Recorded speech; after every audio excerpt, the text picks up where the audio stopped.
경기도의 한 한적한 요양원. 이곳의 시간은 바깥 세상보다 조금 느리게 흐릅니다.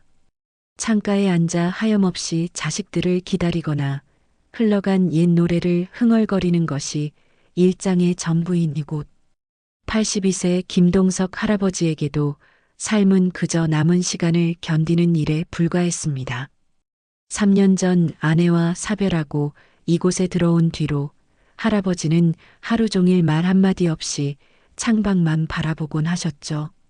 간호사들이 어르신, 식사하세요라고 말을 걸어도 그저 고개만 끄덕일 뿐 할아버지의 눈엔 생기가 없었습니다.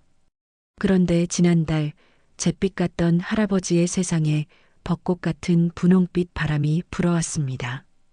새로 입소한 78세 이옥분 할머니 때문이었습니다.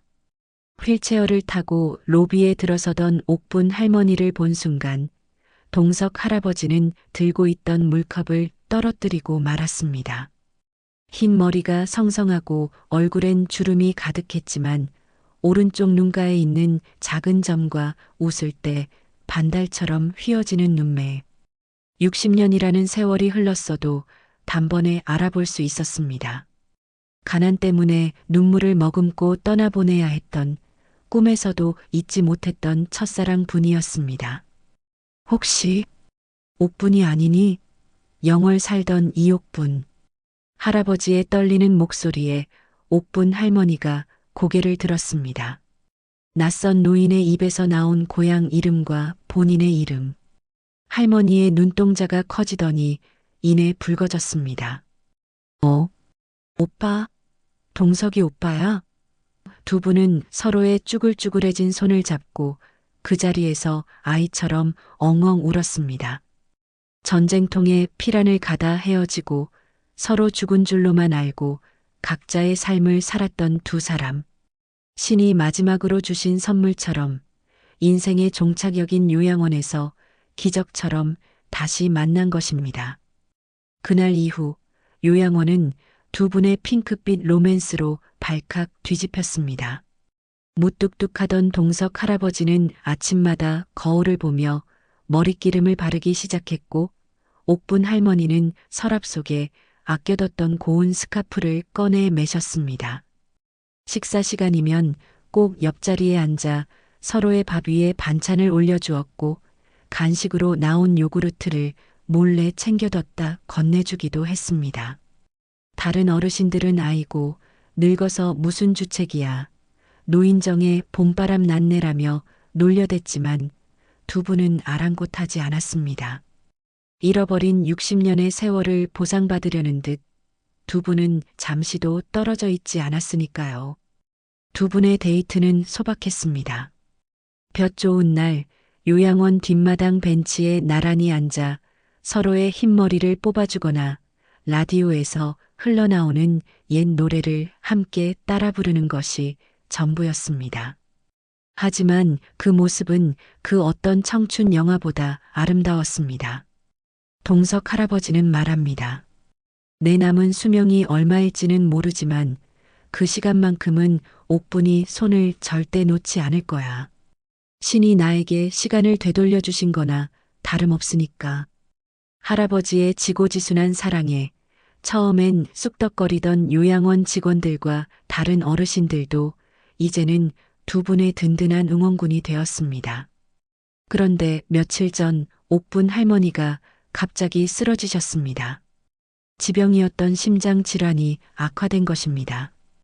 응급실로 실려가는 할머니의 휠체어를 붙잡고 할아버지는 맨발로 뛰어나갔습니다. 분이야 안 된다. 이제 막 만났는데. 놔두고 먼저 가면 절대 안 된다. 할아버지의 절규에 구급차 안에 있던 구급대원들도 눈시울을 붉혔습니다. 다행히 고비는 넘겼지만 의사 선생님은 할머니에게 시간이 많지 않다고 했습니다. 병실로 돌아온 할머니를 보며 할아버지는 결심했습니다.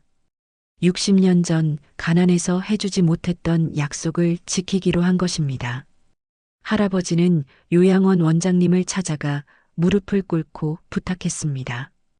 원장님, 제 통장에 있는 돈 다 써도 좋습니다. 죽기 전에 우리 옥분이한테 웨딩드레스 한 번만 입혀주게 해주세요. 그게 내 마지막 소원입니다. 원장님과 직원들, 그리고 요양원 동료들이 발벗고 나섰습니다. 식당은 예식장이 되었고 조화로 만든 꽃길이 깔렸습니다. 드디어 결혼식 날, 동석 할아버지는 평생 처음 입어보는 나비 넥타이를 맸고 옥분 할머니는 하얀 웨딩드레스 대신 곱게 차려입은 하얀 한복에 화관을 썼습니다. 휠체어를 타고 입장하는 신부. 할아버지는 떨리는 손으로 옥분 할머니 앞에 섰습니다. 주머니에서 꺼낸 것은 다이아몬드 반지가 아닌 요양원 뒷산에서 꺾은 꽃으로 만든 꽃반지와 금가락지였습니다. 분이야, 너무 늦게 와서 미안하다. 다시 태어나도 당신 찾으러 갈게.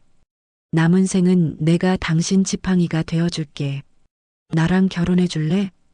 할아버지의 프로포즈에 할머니는 고개를 끄덕이며 하염없이 눈물을 흘렸습니다. 고마워요, 오빠.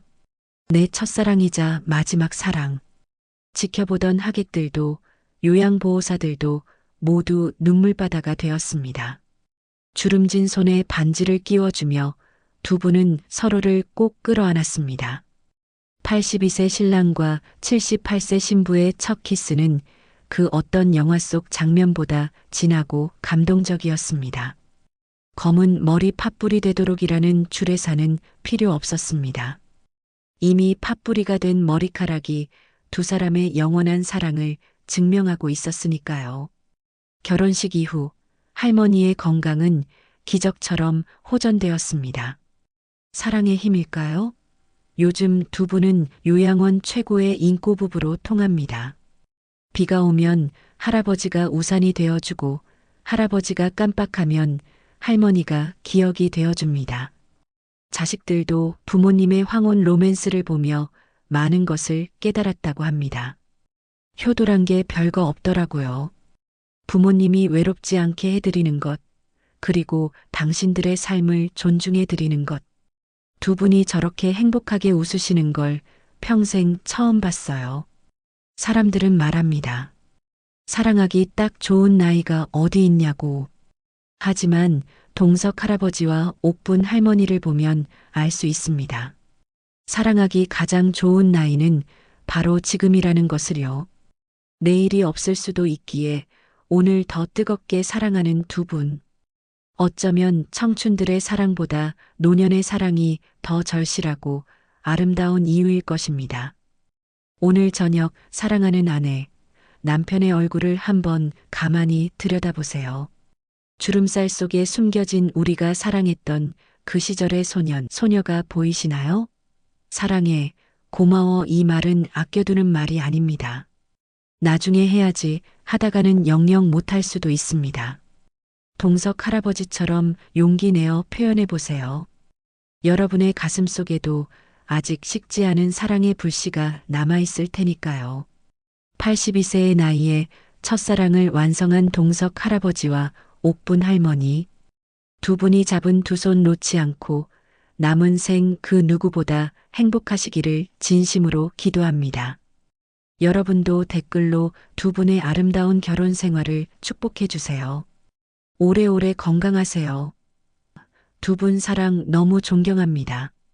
여러분의 따뜻한 댓글이 두 분께 큰 힘이 됩니다. 오늘 들려드린 황혼의 로맨스, 가슴이 몽글몽글해지셨나요? 감동하셨다면 구독과 좋아요, 알림 설정 부탁드립니다. 여러분의 클릭 한 번이 외로운 어르신들에게 따뜻한 위로가 됩니다. 저는 다음 시간에도 가슴 따뜻해지는 우리 이웃들의 휴먼 스토리로 다시 찾아오겠습니다. 지금까지 무병장수 시니어 감동의 메인 작가였습니다. 사랑합니다.